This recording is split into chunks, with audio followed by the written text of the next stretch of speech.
அது ஒரு சிற்றூரில் இருந்த பங்கு கோவில்.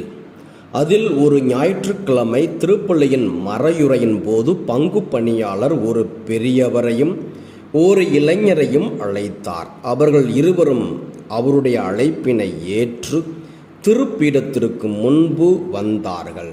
அப்போது பங்கு பணியாளர் அவர்கள் இருவரையும் தன்னுடைய வலப்புறமும் இடப்புறமும் நிற்கச் சொல்லிவிட்டு தன்னுடைய 2 கைகளையும் இயேசு சிலுவையில் விரித்து வைத்திருப்பதை போன்று விரித்து வைத்து கொண்டார்.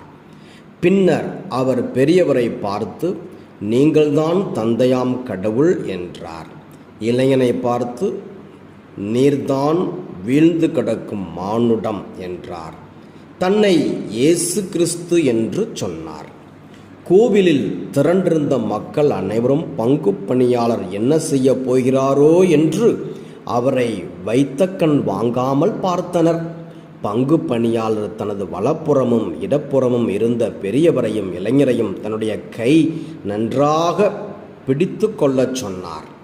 அவர்களும் அவ்வாறே செய்ய அவர் விரித்து வைத்திருந்த 2 கைகளையும் ஒன்றாக கொண்டு வந்தார். இதனால் வலப்புறமும் இடப்புறமும் இருந்த இருவரும் ஒருவரையொருவர் தொடும் அளவுக்கு அருகருகே வந்தார்கள். உடனே அவர்கள் இருவரையும் தன்னுடைய கையை விட்டுவிடச் சொல்லிவிட்டு ஒருவர் மற்றவருடைய கைகளை பற்றி கொள்ள சொல்ல அவர்களும் ஒருவர் மற்றவருடைய கைகளை பற்றி கொண்டார்கள். நடந்த எல்லாவற்றையும் வியப்போடு பார்த்து கொண்டிருந்த இறைமக்களிடம் பங்கு பணியாளர் தந்தையாம் கடவுளுக்கும் வீழ்ந்து கிடந்த மானுடத்திற்கும் இடையே இயேசு இணைப்பாளராக இருந்து ஒப்புரவை கொண்டு வந்ததை அடையாள முறையில் உணர்த்தும் பொருட்டே நான் இப்படி ஒரு செயலை செய்து காட்டினேன். எங்கே கடவுளுக்கு மனிதருக்கும் ஒரு மனிதருக்கும் இன்னொரு மனிதருக்கும் இடையே ஒன்றிப்பு ஏற்படுகின்றதோ அங்கேதான் கடவுள் இருக்கிறார் என்று தெளிவாய் சொல்லி முடித்தார்.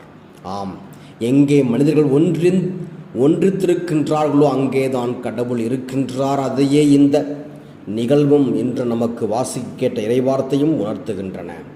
காணாமற் போன ஆட்டினை மனிதரை எப்படி தேடி கொண்டு வர வேண்டும் என்ற பின்னணியில் இன்றைய நற்செய்தி வாசகம் இருக்கிறது. ஒரு மனிதர் பாவம் செய்கின்ற போது அவரை எப்படி நல்வழிக்கு கொண்டு வர வேண்டும் என்பதற்கு தனியாகவும் ஒருவர் மூவராகவும் அல்லது திரு அவையாகவும் சென்று அவரோடு பேசி அவரை நல்வழிக்கு கொண்டு வரலாம் என்று சொல்லும் இயேசு, இவ்வாறு ஒருவர் நல்வழிக்கு கொண்டு